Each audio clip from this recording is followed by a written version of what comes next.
right, all my fellow work at home moms, I wanted to share with you some things I'm going to be doing for this summer because obviously school's going to be out for the summertime, which means that my two oldest children, my boys, will be home with me. So I will not only have an 18-month-old at home with me, who I'm sure you hear running around right now, but I also have my 3-year-old who's almost 4 and my 5-year-old at home with me. So things are going to get a little bit crazy. I honestly have no idea how I'm really going to make this work, but I'm definitely going to try, fly by the seat of my pants type of thing.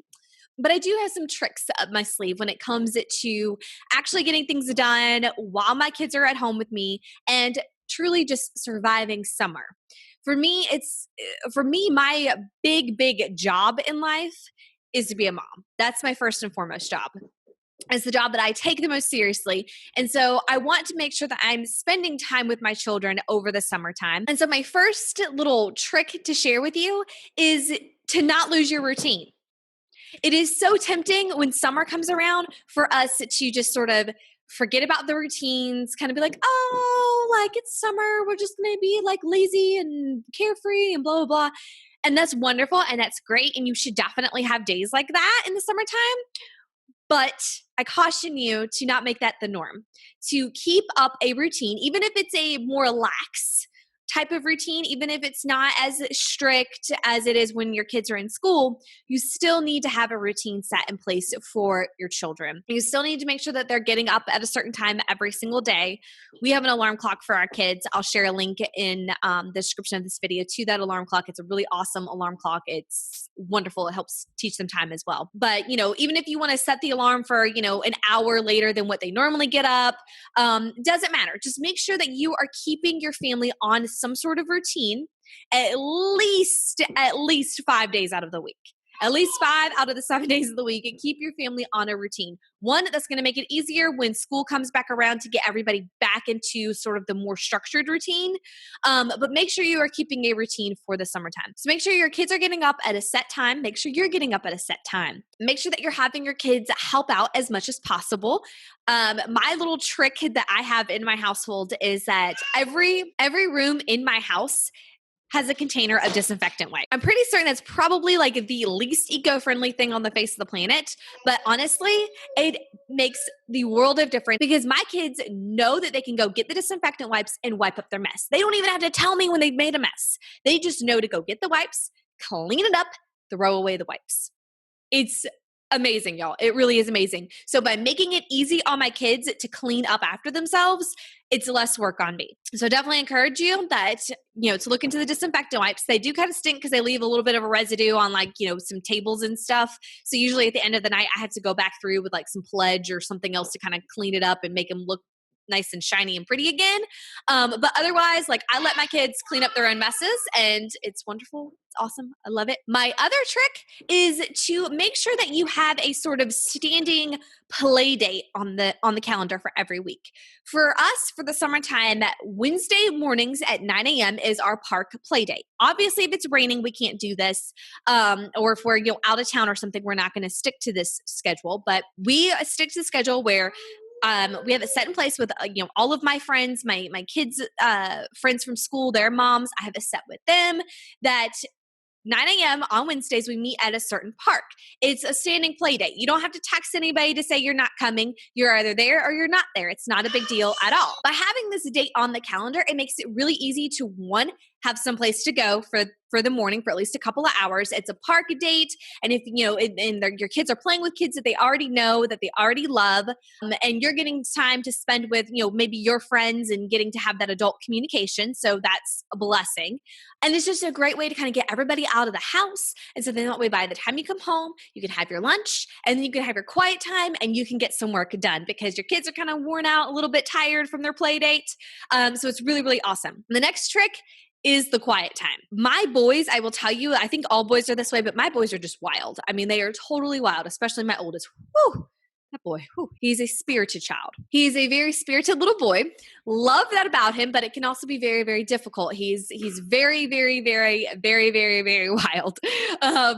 So we need that quiet time, that break. Now, my children don't necessarily have to take a nap or anything like that, although my youngest takes a nap and sometimes my middle child does too.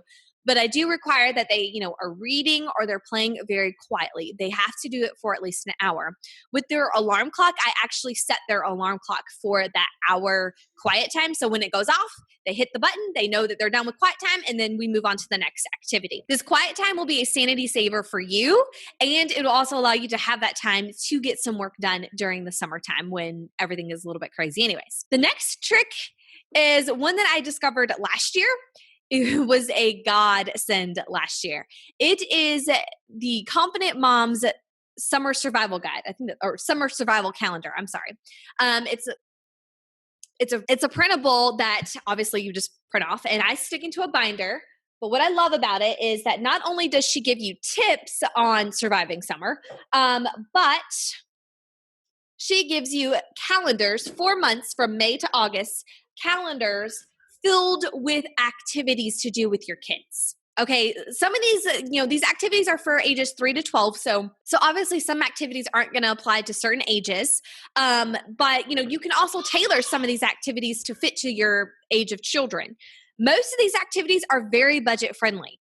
They're very budget friendly. Like one of them is a tin can bowling. So literally all you need to do is just save up, some tin cans for a couple of weeks, and then you have tin cans to use for bowling. So it's not costing you any extra money, and you can just use a ball that you have at the house or even use a rock. It doesn't matter as long as you're doing it outside, right? But that's a really fun activity to do with your kids. That's not going to cost you a lot of money. And that's what I really, really love about this calendar, is that most of it is extremely budget friendly.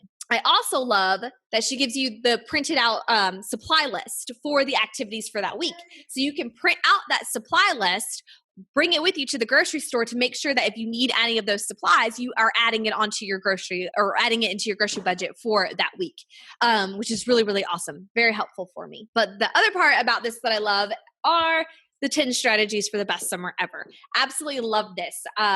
Last year, her tip about having a summer bag was invaluable to me, because I cannot tell you how many times we would end up at the park or even at the pool and I wouldn't have sunscreen. I wouldn't have a bag to put wet clothes in. I just wouldn't have all this stuff. And I was like, oh, but I'd have my diaper bag. So I'd of course have diapers with me, but I wouldn't have really anything else that I needed.